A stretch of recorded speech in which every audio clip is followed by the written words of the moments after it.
यार मेरे प्यारे दोस्तों, मैं वैभव एक बार फिर से आप सबका स्वागत करता हूं आपके अपने ऑनलाइन प्लेटफॉर्म पर। आप सभी मेरे भाई बहनों का बहुत बहुत स्वागत है। जल्दी से सारे लोग आ जाइए। फिर आज के सेशन की हम लोग शुरुआत करेंगे और जीके जीएस की बहुत ही महत्वपूर्ण वाले प्रश्नों को हम लोग करने वाले हैं, जो कि आपके एग्जाम के लिए काफ़ी इंपॉर्टेंट हो सकते हैं। तो जितने मेरे भाई बहन जुड़ते चल रहे हैं, आप सब लोगों से निवेदन है सेशन को लाइक और शेयर कर दीजिए।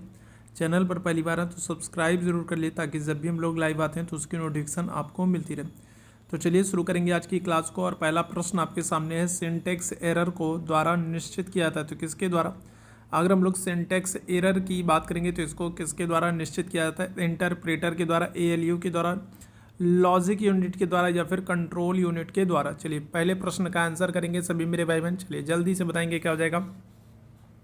तो पहला प्रश्न आपसे कह रहा है कि जो सिंटेक्स एरर होती है तो उसको किसके द्वारा जो है निश्चित करने का काम किया जाता है? क्या आंसर होगा? इंटरप्रेटर होगा, एएलयू होगा, लॉजिक यूनिट होगा या फिर कंट्रोल यूनिट हो जाएगा। तो पहले प्रश्न का आंसर करिएगा सभी मेरे भाई बहन। और जितने लोग जुड़ते चल रहे हैं सभी लोगों से निवेदन करूंगा कि सेशन को शेयर भी कर दीजिएगा, ठीक है। आंसर क्या हो जाएगा? तो आंसर कर देंगे ऑप्शन संख्या डी हो जाएगा, कंट्रोल यूनिट के द्वारा, ठीक है। किसके द्वारा? तो कंट्रोल यूनिट के द्वारा निश्चित करने का काम किया जाता है। तो पहले प्रश्न का ऑप्शन संख्या डी बिल्कुल करेक्ट हो जाएगा। दूसरे प्रश्न की तरफ चलेंगे। अरिथमोमीटर का आविष्कार किसके द्वारा किया गया? चलिए इस प्रश्न का आंसर करेंगे। अरिथमोमीटर का आविष्कार किसके द्वारा किया गया? तो टोरिसेली के द्वारा किया गया, चार्ल्स जेवियर थॉमस के द्वारा किया गया, एडवर्ड टेलर के द्वारा किया गया या फिर गुस्ताव ताउसेक के द्वारा किया गया। तो इस प्रश्न का आंसर करेंगे सभी मेरे भाई बहन, बताएंगे क्या हो जाएगा। और थर्मोमीटर का आविष्कार किसके द्वारा किया गया? चलिए जल्दी से इस प्रश्न का आंसर करेंगे क्या हो जाएगा। तो टोरिसेली होगा, चार्ल्स जेवियर थॉमस होगा, एडवर्ड टेलर होगा या फिर गुस्ताव ताउसेक होगा। तो आंसर कर देंगे ऑप्शन संख्या बी, आंसर कर देंगे चार्ल्स जेवियर थॉमस, ठीक है। क्या आंसर कर देंगे? तो ऑप्शन संख्या बी आंसर कर देंगे, चार्ल्स जेवियर थॉमस आपका बिल्कुल एकदम करेक्ट हो जाएगा। ऑप्शन संख्या क्या करिएगा? तो बी आंसर करेंगे। क्लियर है। चलिए आगे बढ़ेंगे अगले प्रश्न की तरफ। निम्न में से कौन ओंकांजोन द्वारा प्रेरित होता है? तो पोलियो, कैंसर, दस्त या फिर डेंगू। तो इस प्रश्न का आंसर करेंगे क्या आ जाएगा। चलिए अगले प्रश्न का आंसर करेंगे क्या आ जाएगा। तो कौन सा ओंकाजोन के द्वारा प्रेरित होता है? पोलियो है, कैंसर है, दस्त है या फिर डेंगू है। इस प्रश्न का आंसर करेंगे क्या हो जाएगा। चलिए जल्दी से सारे लोग आंसर करेंगे क्या हो जाएगा। तो करेक्ट आंसर कर देंगे ऑप्शन संख्या बी हो जाएगा, कैंसर हो जाएगा, ठीक है। अच्छा साथ ही साथ आपको याद रखना है कि 4 फरवरी को हम लोग क्या करते हैं। तो 4 फरवरी को हम लोग कैंसर दिवस मनाते हैं, ठीक है। क्या करते हैं? तो 4 फरवरी को हम लोग कैंसर दिवस मनाते हैं, ये भी याद रखेंगे, ठीक है। चलिए आगे बढ़ेंगे अगले प्रश्न की तरफ। अनादिरा काटा इंडिका जो है ये किसका वैज्ञानिक नाम है? बताइएगा क्या हो जाएगा। तो अनादिरा काटा इंडिका जो है ये किसका वैज्ञानिक नाम है? नीम का, सागौन का, सिल्वर ओक का या फिर तुलसी का। तो चलिए जल्दी से सारे लोग आंसर करेंगे क्या हो जाएगा इस प्रश्न का आंसर। अनादिरा काटा इंडिका जो है ये वैज्ञानिक नाम है किसका? नीम का, सागौन का, सिल्वर ओक का या फिर तुलसी का। चलिए जल्दी से सारे लोग आंसर करेंगे क्या हो जाएगा। चलिए जल्दी से सारे लोग आंसर करेंगे क्या आ जाएगा। तो करेक्ट आंसर हो जाएगा आपका ऑप्शन संख्या ए आंसर करोगे, नीम का। और नीम के आपको पता है काफ़ी सारे औषधीय गुण भी हैं, ठीक है। तो ऑप्शन संख्या क्या आ जाएगा। तो ए आंसर कर देंगे, ठीक। आगे बढ़ेंगे अगले प्रश्न की तरफ। ऑक्टोपस किस प्रजाति के अंतर्गत आता है? मोलस्का होगा, निडेरिया होगा, इकाइनो इमेंटा होगा या फिर कॉर्डिटा हो जाएगा। तो बताइएगा। तो ऑक्टोपस किस प्रजाति के अंतर्गत आता है? मोलस्का है, निडेरिया है, या इकाइनो इमेंटा है या फिर कार्डिटा है। तो क्या आंसर हो जाएगा। चलिए जल्दी से सारे मेरे भाई आंसर करेंगे क्या आ जाएगा। तो ऑक्टोपस जो है वो किस प्रजाति के अंतर्गत आएगा। तो आंसर कर देंगे ऑप्शन संख्या ए हो जाएगा, मोलस्का हो जाएगा, ठीक है। क्या आ जाएगा। तो मोलस्का आंसर कर देंगे, ठीक है। पीवीसी का पूर्ण रूप क्या है? बताइएगा। तो पीवीसी का पूर्ण रूप क्या है ये आपसे पूछ रहा है, चलिए बताएंगे। तो फॉस्फोनिल विनाइल कार्बोनेट होगा, पॉलीविनाइल एस कार्बोनेट होगा, पॉलीविनाइल कार्बोनेट होगा या फिर पॉलीविनाइल क्लोराइड होगा। तो पीवीसी का फुल फॉर्म आपसे पूछ रहा है। चलिए जल्दी से सारे मेरे भाई आंसर कर देंगे क्या हो जाएगा। चलिए जल्दी से सारे मेरे भाई, और जितने मेरे भाई बहन बाद में जुड़ रहे हैं सभी लोगों से निवेदन करूंगा कि सेशन को लाइक कर दीजिएगा, सेशन को शेयर कर दीजिएगा, और चैनल पर पहली बार है तो सब्सक्राइब ज़रूर कर लिएगा, ताकि जब भी हम लोग लाइव आते हैं तो उसकी नोटिफिकेशन आपको मिलती रहे, ठीक है। चलिए तो यहाँ पर बताएंगे। तो पीवीसी का पूर्ण रूप क्या हो जाएगा। क्या आंसर कर देंगे। तो करेक्ट आंसर जो होगा वो आपका हो जाएगा ऑप्शन संख्या डी आंसर करोगे, ठीक है। पॉलीविनाइल क्लोराइड हो जाएगा। ऑप्शन संख्या क्या करोगे। डी आंसर कर देंगे, क्या हो जाएगा, तो पॉलीविनाइल क्लोराइड हो जाएगा। ऑप्शन संख्या डी आंसर करिएगा। ठीक है, आगे बढ़ेंगे अगले प्रश्न की तरफ। एरोमेटिक हाइड्रोकार्बन के अणुओं में कम से कम बेंजीन की तरह रिंग होती है, बताइए कितने, तो 4 3 2 1, बताइएगा क्या हो जाएगा, इस प्रश्न का आंसर करेंगे। चलिए जल्दी से सारे मेरे भाई आंसर करेंगे, क्या हो जाएगा, एरोमेटिक हाइड्रोकार्बन के अणुओं में कम से कम बेंजीन की तरह कितने रिंग होते हैं, क्या हो जाएगा, 4 3 2 1, क्या आंसर करिएगा। चलिए जल्दी से सारे मेरे भाई आंसर करेंगे। करेक्ट आंसर हो जाएगा आपका ऑप्शन संख्या डी 1। ठीक है, क्या हो जाएगा, तो 1 ऑप्शन संख्या क्या करेंगे, तो डी आंसर कर देंगे, 1 हमारा आंसर हो जाएगा। ठीक है, रणथंभौर का किला कहाँ पर है, महाराष्ट्र में, उड़ीसा में, राजस्थान में या फिर सिक्किम में, तो बताइएगा। तो ये तो बेसिक सा प्रश्न है। चलिए जल्दी से बताएंगे, तो रणथंभौर का किला आपको कहाँ पर देखने को मिलेगा, क्या हो जाएगा, बताइएगा। रणथंभौर का किला अगर हम लोग बात करेंगे तो महाराष्ट्र में, उड़ीसा में, राजस्थान में या फिर सिक्किम में। आंसर क्या हो जाएगा, तो आंसर कर देंगे ऑप्शन संख्या सी हो जाएगा, राजस्थान में। ठीक है, राजस्थान। ठीक, राजस्थान की बात करेंगे तो ये क्षेत्रफल की दृष्टि से सबसे बड़ा है, याद रखिएगा। ठीक है, क्या है, तो राजस्थान की बात करेंगे तो ये क्षेत्रफल की दृष्टि से सबसे बड़ा राज्य है भारत का। ठीक है, याद रखिएगा। डोगरी भाषा मुख्य रूप से किस राज्य में बोली जाती है, असम में, पश्चिम बंगाल में, मेघालय में, जम्मू एंड कश्मीर में। तो डोगरी अगर हम लोग बात करेंगे तो डोगरी भाषा कहाँ पर बोली जाती है, चलिए इस प्रश्न का आंसर करेंगे, क्या हो जाएगा, चलिए जल्दी से बताएंगे। अच्छा, आपको पता है कि जो संविधान की 8वीं अनुसूची है, ठीक है, जो 8वीं अनुसूची है, उस 8वीं अनुसूची में 92वां संशोधन किया गया। ठीक है, कौन सा, तो 92वां संशोधन किया गया 2003, और इस 92वें संशोधन 2003 के द्वारा जो 8वीं अनुसूची है उसमें 4 भाषाएं जोड़ने का काम किया गया। कौन कौन सी भाषा है, तो आप कहोगे बोडो है, ठीक है, डोगरी है, ठीक है, कौन सी, तो बोडो है, डोगरी है, मैथिली है, बोडो, डोगरी, मैथिली और संथाली। तो 4 भाषाओं को जोड़ने का काम किया जा रहा है, याद रखेंगे। ठीक है, 8वीं अनुसूची में कुल भाषाओं की संख्या कितनी है, तो 8वीं अनुसूची में कुल भाषाओं की संख्या 22 है, और 92वें संशोधन 2003 के द्वारा अगर हम लोग बात करेंगे 4 भाषाओं को जोड़ा गया, बोडो, डोगरी, मैथिली, संताली। आपसे पूछ रहा है डोगरी भाषा कहाँ पर बोली जाती है, आंसर कर देंगे ऑप्शन संख्या डी, जम्मू एंड कश्मीर में। ठीक है, कहाँ पर, तो जम्मू एंड कश्मीर में। ऑप्शन संख्या क्या हो जाएगा, तो डी आंसर हो जाएगा।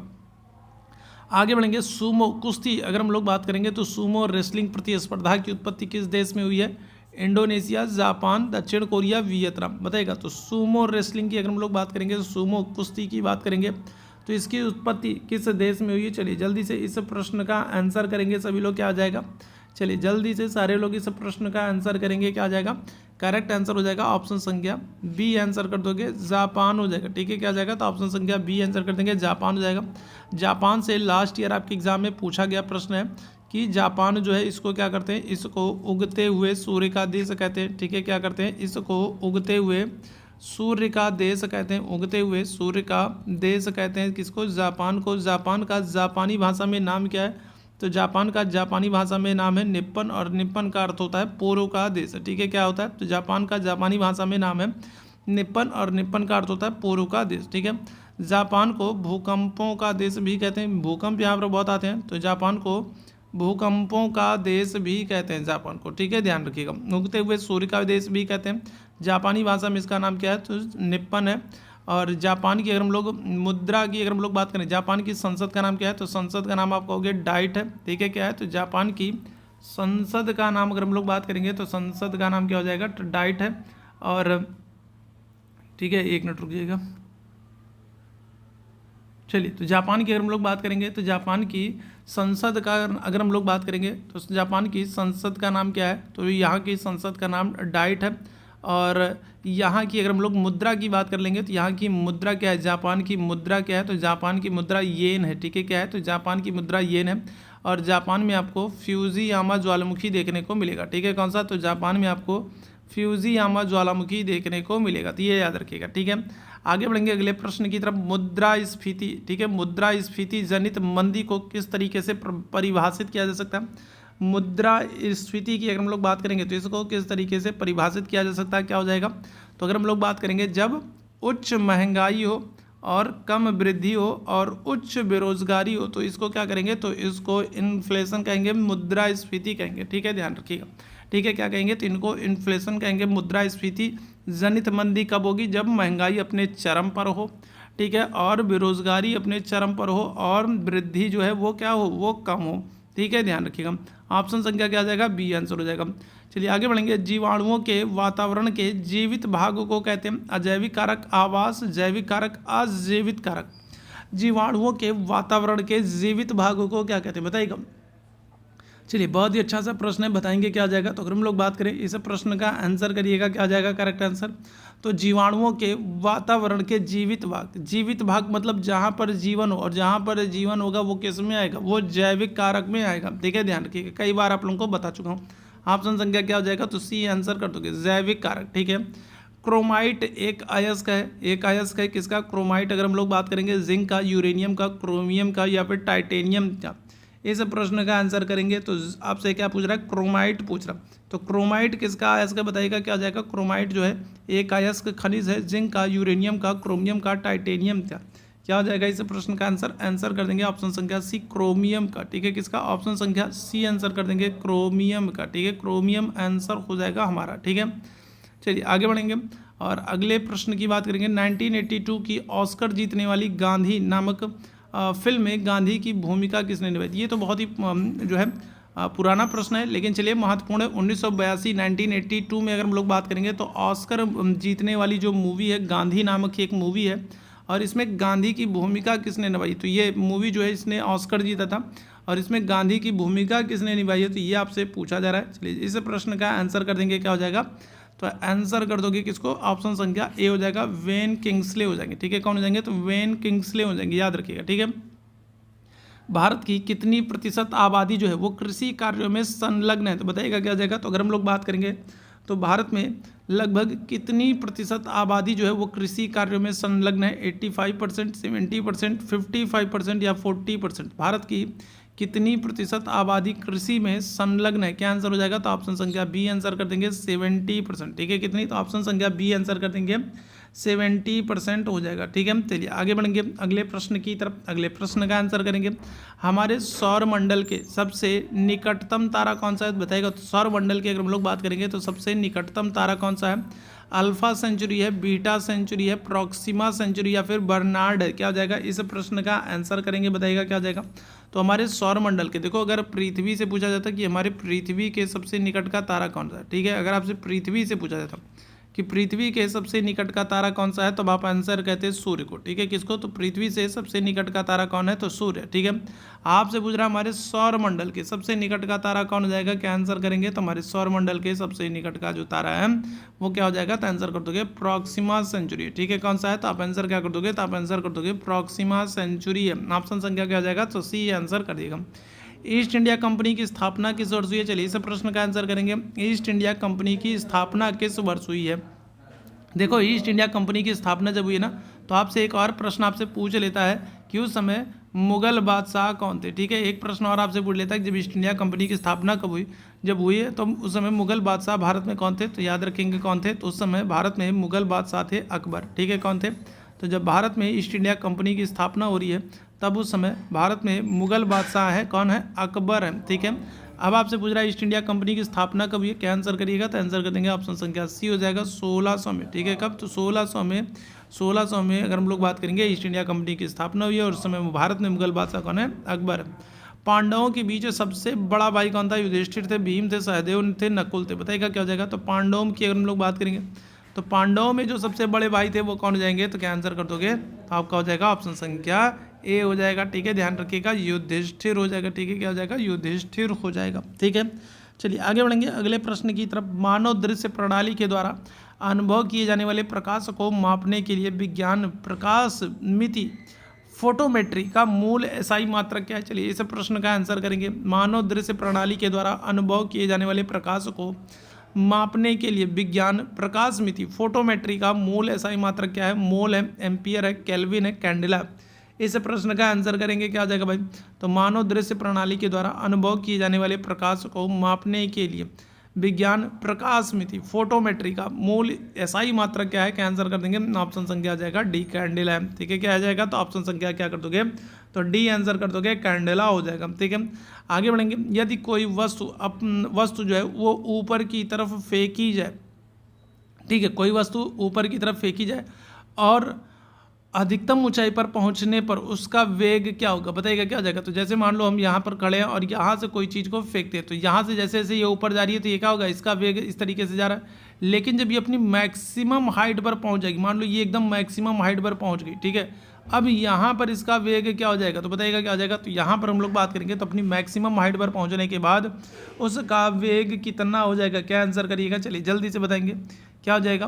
तो अधिकतम ऊंचाई पर पहुंचने पर उसका वेग क्या हो जाएगा, क्या आंसर कर देंगे, तो आंसर कर देंगे ऑप्शन संख्या ए हो जाएगा 0 मीटर पर सेकंड हो जाएगा, ठीक है। उसका वेग क्या हो जाएगा, शून्य हो जाएगा। और जब उसका वेग शून्य हो जाएगा ना, तो फिर क्या हो जाएगा, तो वो चीज़ फिर अब यहीं से क्या हो जाएगी, वापस लौटना शुरू हो जाएगी, ठीक है। जब तक उसका वेग जीरो नहीं होगा, ठीक है, जब तक उसका वेग जीरो नहीं होगा तब तक वो चीज़ क्या करेगी, तो वो जो भी वस्तु है जिसको हमने ऊपर फेंका है तब तक वो क्या होगी, ऊपर जाती रहेगी, ठीक है। लेकिन जब वो अपने मैक्सिमम हाइट पर पहुंच जाएगी तो फिर उसका वेग जो है वो क्या हो जाएगा, जीरो हो जाएगा। और जब जैसे ही जीरो होगा वैसे ही क्या हो जाएगी, तो वैसे ही वो चीज़ वहाँ से अब लौटना शुरू हो जाएगी, वैसे ही वहाँ से क्या हो जाएगी, नीचे आना शुरू हो जाएगी, याद रखिएगा। तो ऑप्शन संख्या क्या हो जाएगा, तो 0 मीटर पर सेकेंड हो जाती है उसकी मैक्सिमम हाइट पर उसकी जो वेग है, ठीक है। आगे बढ़ेंगे। एक आईपी एड्रेस में कितने बिट्स होते हैं, इस प्रश्न का आंसर करेंगे। एक आईपी एड्रेस में कितने बिट्स होते हैं, इस प्रश्न का आंसर करेंगे, क्या आ जाएगा, करेक्ट आंसर क्या करेंगे, 64, 32, 128 या फिर 256। एक आईपी एड्रेस में कितने बिट्स होते हैं, क्या आंसर कर देंगे, तो ऑप्शन संख्या हो जाएगा आपका 32, ऑप्शन संख्या बी आंसर करिएगा, ठीक है। चलिए आगे बढ़ेंगे अगले प्रश्न की तरफ। भाप के इंजन का आविष्कार किसके द्वारा किया गया है, बताइएगा क्या हो जाएगा। साइमन स्टेविन होंगे, जॉर्ज स्टीफेंसन होंगे, गैरी स्टार्क वेदर हो जाएंगे या फिर पर्सी स्पेंसर हो जाएंगे, तो बताइएगा क्या हो जाएगा। तो भाप के इंजन की अगर हम लोग बात करें, चलिए जल्दी से बताएंगे क्या आ जाएगा। तो अगर हम लोग बात करेंगे तो भाप के इंजन का, ठीक है, आविष्कार किसके द्वारा किया गया, साइमन स्टेविन के द्वारा, जॉर्ज स्टीफेंसन के द्वारा, गैरी स्टार्क वेदर के द्वारा या फिर पर्सी स्पेंसर के द्वारा। चलिए जल्दी से बताएंगे क्या आ जाएगा, इस प्रश्न का आंसर करेंगे। भाप के इंजन का आविष्कार किसके द्वारा, तो आंसर कर दोगे ऑप्शन संख्या बी हो जाएगा, जॉर्ज स्टीफेंसन के द्वारा। ऑप्शन संख्या क्या करिएगा, तो बी आंसर कर देंगे, ठीक है। चलिए आगे बढ़ेंगे अगले प्रश्न की तरफ। मेडुला ऑब्लांगेटा निम्नलिखित में से किस अंग का हिस्सा है, तो बताइएगा किस अंग का हिस्सा है, हृदय का, मस्तिष्क का, फेफड़े का, पेट का। तो मेडुला के संदर्भ में आपसे पूछा जा रहा है, बताइएगा क्या हो जाएगा। मेडुला जो है वो किसका हिस्सा है, कौन से अंग का हिस्सा है मेडुला, हृदय का, मस्तिष्क का, फेफड़े का, पेट का, क्या हो जाएगा। तो मेडुला किसका हिस्सा है, चलिए जल्दी से सारे मेरे भाई आंसर करेंगे। ऑप्शन संख्या क्या आ जाएगा, तो बी हो जाएगा, मस्तिष्क का, ठीक है। किसका, तो ऑप्शन संख्या क्या आ जाएगा, तो बी आंसर कर दोगे, मस्तिष्क का, ठीक है। भारत के किस शहर में सप्तक संगीत समारोह मनाया जाता है, बताइएगा क्या हो जाएगा। तो भारत का कौन सा शहर है जहाँ पर सप्तक संगीत समारोह मनाया जाता है, भोपाल है, लखनऊ है, अहमदाबाद है, अमृतसर है, बताइएगा क्या हो जाएगा इस प्रश्न का आंसर। भारत का कौन सा शहर है जहाँ पर क्या होता है, जहाँ पर सप्तक संगीत समारोह मनाया जाता है, भोपाल है, लखनऊ है, अहमदाबाद है, अमृतसर है, क्या आंसर कर देंगे, ऑप्शन संख्या सी आंसर करिएगा, अहमदाबाद हो जाएगा, ठीक है। कौन सा, अहमदाबाद। और अहमदाबाद के संदर्भ में आपसे पूछा जाए कि ये कौन सी नदी के किनारे, तो आप कहोगे साबरमती नदी के किनारे, ठीक है। बैक्टीरिया की खोज किसके द्वारा की गई, बताइएगा क्या हो जाएगा। तो बैक्टीरिया की खोज ल्यूवेन हॉक के द्वारा, बेलारूस के द्वारा, हुगो दी राइस के द्वारा, रॉबर्ट ब्राउन के द्वारा। बैक्टीरिया की खोज किसने की है, चलिए जल्दी से बताएंगे क्या हो जाएगा। तो बैक्टीरिया की खोज किसके द्वारा की गई, महत्वपूर्ण सा प्रश्न है, चलिए जल्दी से बताएंगे क्या आ जाएगा। तो बैक्टीरिया की खोज की गई है किसके द्वारा, तो ल्यूवेन हॉक के द्वारा। ऑप्शन संख्या क्या आ जाएगा, ए आंसर कर दोगे, ठीक है। कौन है, तो ल्यूवेन हॉक है, ठीक है। आगे बढ़ेंगे अगले प्रश्न की तरफ। अल्फा कण के बारे में क्या असत्य है, ठीक है, असत्य बताना है। अल्फा कण के बारे में आपको असत्य बताना है, बताइएगा क्या हो जाएगा। उनकी उच्च आयनीकरण क्षमता होती है, उनकी उच्च भेदन क्षमता होती है, उनकी उच्च गति ऊर्जा होती है, या फिर वे धनावेशित हीलियम केंद्रक है, बताइएगा क्या हो जाएगा। इस प्रश्न का आंसर करेंगे। तो अल्फा कणों के बारे में पूछ रहा है आपसे, कौन सी कथन असत्य है। तो उनकी उच्च आयनीकरण क्षमता होती है, उनकी उच्च वेदन क्षमता होती है, उनकी उच्च जो है गति जो है, उनकी उच्च गति ऊर्जा होती है, वे धनावेशित हीलियम केंद्रक होते हैं। तो अभी कल वाले सेशन में हम लोगों ने बात किया था और मैंने आप लोगों को बताया था कि जो सबसे उच्च भेदन क्षमता होती है वो किसकी, वो गामा किरणों की होती है, ठीक है। जो सबसे उच्च भेदन क्षमता होती है वो किसकी, वो अल्फा किरणों की नहीं बल्कि गामा किरणों की होती है। अभी कल वाले सेशन मैंने आप लोगों को बताया था। तो अगर आप लोग सेशन ध्यानपूर्वक देखते हो, सुनते हो, समझते हो ना, तो फिर काफ़ी चीज़ें आपके लिए हेल्पफुल होती हैं। बताइएगा इनमें से कौन सी ऑक्सीकरण की विशेषता नहीं है, बताएंगे क्या आ जाएगा। तो कौन सी ऑक्सीकरण की विशेषता नहीं है, बताएंगे क्या होगा। इसमें हाइड्रोजन का जुड़ना शामिल होता है, इनमें ऑक्सीजन का जुड़ना शामिल होता है, इसमें इलेक्ट्रॉनों का खोना शामिल होता है, इसमें विद्युत ऋणात्मकता तत्व का जुड़ना शामिल होता है। तो इनमें कौन सी विशेषता नहीं, बताइएगा क्या हो जाएगा। इस प्रश्न का आंसर करेंगे। ठीक है। तो ऑक्सीकरण की अभिक्रिया की कौन सी एक विशेषता नहीं है, नहीं आपसे पूछ रहा है, इस बात को ध्यान रखिएगा और इसको ध्यान रखते हुए आंसर करेंगे। इनमें से कौन सी ऑक्सीकरण अभिक्रिया की विशेषता नहीं है, क्या आंसर हो जाएगा? ऑप्शन संख्या ए आंसर कर दोगे। इनमें हाइड्रोजन का जुड़ना शामिल होता है, ये नहीं है। ठीक है, क्या हो जाएगा? तो ऑक्सीकरण की अभिक्रिया में अगर हम लोग बात करेंगे हाइड्रोजन का जुड़ना शामिल होता है तो ये नहीं होता है। ठीक है, ध्यान रखिएगा। बाकी ऑक्सीजन का जुड़ना शामिल होता है, इलेक्ट्रॉनों का खोना शामिल होता है और विद्युत ऋणात्मकता तत्व का जुड़ना भी शामिल होता है। तो बाकी सारी चीज़ें हैं, बस यही नहीं है। ठीक है, आगे बढ़ेंगे। चंदनगिरी का किला 11वीं शताब्दी में बनाया गया, जो कि एक ऐतिहासिक किला है, जो कि कहाँ पर बताएगा? तो चंदनगिरी का किला आपसे पूछ रहा है कहाँ पर है? कर्नाटक में, महाराष्ट्र में, मध्य प्रदेश में, आंध्र प्रदेश में। चलिए इस प्रश्न का आंसर कर देंगे, क्या हो जाएगा? तो चंदनगिरी का किला 11वीं शताब्दी में बना है, महत्वपूर्ण है, ऐतिहासिक किला है और ये आपको कहाँ पर देखने को मिल जाएगा? कर्नाटक, महाराष्ट्र, मध्य प्रदेश, आंध्र प्रदेश। आंसर कर देंगे ऑप्शन संख्या डी हो जाएगा, आंध्र प्रदेश में। ठीक है, कहाँ पर? तो ऑप्शन संख्या क्या कर देंगे? तो डी आंसर कर देंगे। कहाँ पर बना है? तो ये आंध्र प्रदेश में बना। ऑप्शन संख्या क्या आ जाएगा? तो डी आंसर हो जाएगा। ठीक है, आगे बढ़ेंगे अगले प्रश्न की तरफ। मोहिनी अट्टम किस राज्य की नृत्य शैली है? तो ये प्रश्न हम लोग लास्ट सेशन में कर चुके हैं और इसका कोई गलत आंसर नहीं करेगा। ठीक है, क्योंकि इस प्रश्न पर हम लोग पहले भी कई बार चर्चा कर चुके हैं। तो आपसे क्या पूछ रहा है? आपसे पूछ रहा है कि मोहिनी अट्टम जो है, ठीक है, क्या है? तो आपसे पूछ रहा है कि मोहिनी अट्टम जो है तो वो, ठीक है, तो मोहिनी अट्टम जो है तो वो आपसे पूछ रहा है, तो बताइएगा क्या हो जाएगा? आंध्र प्रदेश से, असम से, केरल से या फिर आपसे त्रिपुरा से पूछ रहा है, तो क्या हो जाएगा? मोहिनी अट्टम अगर हम लोग बात करेंगे, चलिए जल्दी से बताएंगे क्या आ जाएगा? इस प्रश्न का आंसर करेंगे, क्या आ जाएगा करेक्ट आंसर? चलिए जल्दी से बताइएगा क्या आ जाएगा? तो करेक्ट आंसर हो जाएगा आपका केरल से। ठीक है, कहाँ से? तो मोहिनी अट्टम अगर हम लोग बात करेंगे कहाँ से, तो ये हो जाएगा आपका केरल से। ऑप्शन संख्या क्या करेगा? तो सी आंसर करेंगे। ठीक है, निम्नलिखित में से सरकार के विकास खर्च में किसकी गिनती नहीं होती? इस प्रश्न का आंसर करेंगे, क्या आ जाएगा? तो निम्नलिखित में से किसकी अगर हम लोग बात करेंगे तो किसकी जो है किसकी गिनती जो है वो सरकार के विकास खर्च में शामिल नहीं होती? क्या हो जाएगा? आर्थिक सेवाओं पर खर्च, सामाजिक सेवाओं पर खर्च, राज्यों को दी जाने वाली निधि पर खर्च या फिर सुरक्षा संबंधी खर्च। तो सरकार के विकास खर्चे में अगर हम लोग बात करेंगे किसकी गिनती नहीं होती है? क्या आंसर हो जाएगा? इस प्रश्न का आंसर करिएगा। तो देखो आर्थिक सेवाओं पर जो खर्च होता है उसकी तो गिनती होती है, सामाजिक सेवाओं पर जो खर्च होता है उसकी भी गिनती होती है, राज्यों को दी जाने वाली जो निधि है उसकी भी गिनती होती है, लेकिन जो सुरक्षा संबंधी खर्चे हैं तो उनकी गिनती नहीं होती। ऑप्शन संख्या क्या हो जाएगा? तो डी यहाँ पर आंसर कर देंगे। ठीक है, क्या आ जाएगा? ऑप्शन संख्या डी आंसर कर देंगे। ठीक है, निम्नलिखित में से कौन सा कृमि खाद के लिए जिम्मेदार है? बताएगा क्या आ जाएगा? तो कृमि खाद के लिए अगर हम लोग बात करेंगे, कवक है, कृमि है, बैक्टीरिया या फिर पक्षी है, तो इस प्रश्न का आंसर करेंगे, क्या आ जाएगा? चलिए बताएंगे। तो कौन सा कृमि खाद के लिए जिम्मेदार है? इस प्रश्न का आंसर करेंगे, क्या आ जाएगा? चलिए जल्दी से बताएगा। तो कौन सा कृमि खाद के लिए जिम्मेदार है? कवक है, बैक्टीरिया है, कृमि है या फिर पक्षी? आंसर क्या आ जाएगा? ऑप्शन संख्या बी आंसर कर दोगे, कृमि है। ठीक है, क्या आ जाएगा? तो ऑप्शन संख्या बी आंसर कर दोगे, कृमि है। ठीक है, आगे बढ़ेंगे। फिरोजा एक अयस्क है किसका? कॉपर का, मैग्नीज का, मर्क्यूरी का या फिर टिन का? बताएंगे क्या आ जाएगा? इस प्रश्न का आंसर करेंगे। फिरोजा जो है तो वो किसका एक अयस्क है? कॉपर का, मैग्नीज का, मर्क्यूरी का या फिर टिन का? तो बताएंगे क्या आ जाएगा? तो फिरोजा जो है तो वो किसका एक अयस्क है? आंसर कर देंगे कॉपर का। ऑप्शन संख्या क्या आ जाएगा? ए आंसर कर दोगे। ठीक है, किसका? ऑप्शन संख्या ए कॉपर का। ठीक है, ध्यान रखिएगा। और कॉपर के संदर्भ में आपको याद रखना ये पहली धातु है जिसका मानव ने क्या किया है? जिसका मानव ने प्रयोग किया था। ठीक है, कॉपर। शबाना आजमी निम्नलिखित में से क्या नहीं है? क्या हो जाएगा? फिल्म अभिनेत्री नहीं है, सक्रियतावादी, स्त्री अधिकारितावादी या फिर लोक नर्तक? क्या जाएगा? इस प्रश्न का आंसर करेंगे। शबाना आजमी के संदर्भ में तो बॉलीवुड से जुड़ी हुई है, आप इनको जानते हैं। और ये क्या है? तो ये फिल्म अभिनेत्री भी है, सक्रियतावादी भी है और स्त्री अधिकारवादी भी हैं, स्त्रियों के मुद्दे को लेकर के चर्चा भी करती रहती हैं। और यहाँ पर लोक नर्तक तो ये नहीं है। ऑप्शन संख्या क्या आ जाएगा? तो डी आंसर कर देंगे, ये नहीं है। ठीक है, आगे बढ़ेंगे। भारत में कितनी भाषाओं को शासकीय मान्यता दी गई? तो अभी आज ही के सेशन में मैंने आप लोगों को बताया था। ठीक है, अभी आज ही के सेशन में मैंने आप लोगों को बताया था कि जो 8वीं अनुसूची है, 8वीं अनुसूची में अगर हम लोग बात करेंगे तो जो 8वीं अनुसूची है तो इस 8वीं अनुसूची में अगर हम लोग बात करेंगे तो पहले कितनी भाषाएं थी? तो पहले 14 भाषाएं थी और बाद में संशोधनों के द्वारा क्या किया गया? तो जो है इन भाषाओं की संख्या बढ़ी है और अब क्या हो गया? 22 हो गई। 8वीं अनुसूची में अगर हम लोग बात करेंगे कौन कौन से संशोधन हुए? तो 3 संशोधन हुआ, एक 21वां संशोधन हुआ, फिर दूसरा आपको याद रखना 71वां संशोधन हुआ, और तीसरा अगर हम लोग बात करेंगे तो 92वां संशोधन हुआ। तो 8वीं अनुसूची में 3 बार संशोधन किया गया है और कुल 8 भाषाओं को जोड़ा गया, जिसके बाद भाषाओं की संख्या बढ़ करके कितनी 22 हो गई।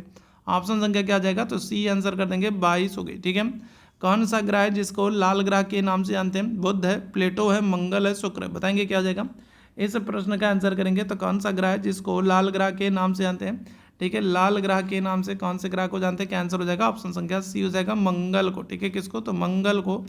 ठीक है, आयरन ऑक्साइड की वजह से इसको क्या करते हैं? लाल ग्रह के नाम से जानते हैं। ठीक है, चलिए, और मंगल के संदर्भ में आपको याद रखना है कि इसके 2 उपग्रह हैं। ठीक है, कौन कौन से? तो मंगल के 2 उपग्रह हैं। कौन कौन से? तो एक है फोबोस और दूसरा कौन सा है? तो दूसरा है डीमोस। ठीक है, मंगल के 2 उपग्रह हैं, याद रखिएगा। ठीक, चलिए, बाबर का पुत्र कौन सा है? तो हुमायूं है, शाहजहां है, अकबर है, बहादुर शाह। बताइएगा तो बाबर का बेटा कौन है?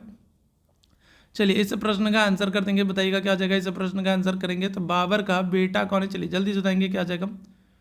चलिए जल्दी से सारे लोग आंसर करेंगे। बताइएगा क्या आ जाएगा। इस प्रश्न का आंसर करेंगे, क्या आ जाएगा। इस प्रश्न का आंसर करना है।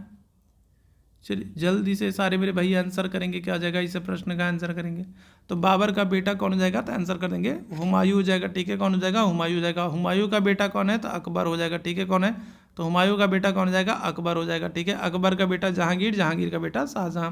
पृथ्वीराज चौहान की अगर हम लोग बात करेंगे तो पृथ्वीराज चौहान जो है, तो इनके पिता आपसे पूछा जा रहा है। देखो, पृथ्वीराज चौहान जो है ये दिल्ली और अजमेर के राजा थे और इनको राय पिथौरा के नाम से भी जाना जाता था। ठीक है, जो पृथ्वीराज चौहान है तो इनको राय पिथौरा के नाम से भी जाना जाता था, याद रखिएगा। ठीक है, पृथ्वीराज चौहान को राय पिथौरा के नाम से भी जाना जाता था। ठीक है, दूसरी चीज़, इनके समय में आपको तराइन के 2 युद्ध हुए, याद रखिएगा। तराइन का पहला युद्ध अगर हम लोग बात करें तो तराइन का जो पहला युद्ध है वो 1191 में हो रहा है, जिसमें पृथ्वीराज चौहान जो है मोहम्मद गोरी को पराजित कर दे रहे हैं। और फिर दूसरा वाला युद्ध हो रहा है 1192 में, जिसमें क्या हो रहा है, पृथ्वीराज चौहान जो है वो मोहम्मद गोरी से पराजित हो जा रहा है और फिर भारत की सारी दशा ही बदल जाती है। ठीक है, तो क्या हो जाएगा। तो अगर हम लोग पृथ्वीराज चौहान के पिता की बात करेंगे तो पिताजी का नाम क्या है? क्या आंसर कर दिएगा। तो आंसर हो जाएंगे ऑप्शन संख्या सी आंसर कर दोगे, सोमेश्वर चौहान। ठीक है, क्या आ जाएगा। तो सोमेश्वर चौहान कर दोगे। ऑप्शन संख्या क्या आ जाएगा। तो सी आंसर हो जाएगा। आगे बढ़ेंगे, कदम बांध, कदम नदी और नदी के संगम पर बताएगा। तो कदम बांध है जो है, तो ये जो कदम बांध है तो ये कदम नदी और कौन सी नदी के संगम पर है? इस प्रश्न का आंसर करेंगे, क्या आ जाएगा। बताइएगा क्या आ जाएगा। तो कदम बांध जो है ये कदम नदी और कौन सी नदी के संगम पर है? शरावती नदी, काबिनी नदी, गोदावरी नदी, कावेरी नदी। चलिए इस प्रश्न का आंसर कर देंगे, क्या आ जाएगा। क्या आंसर करेंगे। तो करेक्ट आंसर हो जाएगा आपका ऑप्शन संख्या बी, गोदावरी नदी। ठीक है, कौन सी? गोदावरी नदी। और गोदावरी नदी के संदर्भ में आपको याद रखना है, इसको हम लोग वृद्ध गंगा भी कहते हैं। ठीक है, वृद्ध गंगा भी कहते हैं, बूढ़ी गंगा भी कहते हैं। ठीक है, क्या करते हैं तो वृद्ध गंगा कहते हैं, साथ ही साथ बूढ़ी गंगा भी कहते हैं। साथ ही साथ आपको याद रखना है जो ये गोदावरी नदी है, ठीक है, इस गोदावरी नदी पर आपको 2 परियोजनाएं देखने को मिलती हैं। कौन कौन सी? एक पोचम पाद परियोजना और दूसरी जायकवाड़ी परियोजना। ठीक है, तो पोचम पाद परियोजना और जायकवाड़ी परियोजना, ये दोनों परियोजनाएं आपको, ठीक है, कौन सी नदी पर? तो ये दोनों परियोजना जो है वो आपको गोदावरी नदी पर देखने को मिल जाएगी। साथ ही साथ गोदावरी नदी जो है तो ये इसे वृद्ध गंगा, बूढ़ी गंगा कहते हैं और ये दक्षिण भारत या फिर कहें प्रायद्वीपीय भारत की सबसे लंबी नदी है। ठीक है, क्या आ जाएगा। तो दक्षिण भारत की सबसे लंबी नदी है। ठीक है, क्या है। तो दक्षिण भारत की सबसे लंबी नदी कौन सी है? तो आप आंसर कर दोगे गोदावरी नदी है। ठीक है, आगे बढ़ेंगे। दूरी का समय, दूरी का सूत्र क्या होता है? बताइएगा क्या हो जाएगा। तो दूरी का सूत्र क्या हो जाता है? चलिए जल्दी से इस प्रश्न का आंसर कर देंगे सभी मेरे भाई। दूरी का सूत्र क्या हो जाता है? क्या आंसर कर दिएगा, क्या हो जाएगा। तो आंसर कर देंगे आप लोग ऑप्शन संख्या ए हो जाएगा, गति गुने समय। क्या हो जाएगा। तो गति गुने समय। ऑप्शन संख्या क्या हो जाएगा? ए आंसर कर देंगे। क्लियर है। तो ये आज का महत्वपूर्ण सेशन था। उम्मीद है सेशन आप लोगों को पसंद आया होगा। सेशन पसंद आया हो तो सेशन को लाइक कीजिएगा, शेयर कीजिएगा, चैनल पर पहली बार होंगे तो सब्सक्राइब कीजिएगा। टेलीग्राम चैनल का लिंक आपको चैट बॉक्स में दिख रहा है, तो टेलीग्राम चैनल से नहीं जुड़े हैं तो ज़रूर जुड़ जाइए। और ये मेरा व्हाट्सअप नंबर है, अगर आप मेरे साथ व्हाट्सअप पर जुड़ना चाहते हैं तो इस नंबर पर मैसेज कर देंगे तो आपको पर्सनली नोटिफिकेशन और PDF और बहुत सारी इंपॉर्टेंट अपडेट्स मिलती रहेंगी। तो अभी के लिए हम लोग बस इतना ही करेंगे। थैंक यू सो मच आप सभी मेरे भाई बहनों को मेरे साथ जुड़ने के लिए। Thank you so much.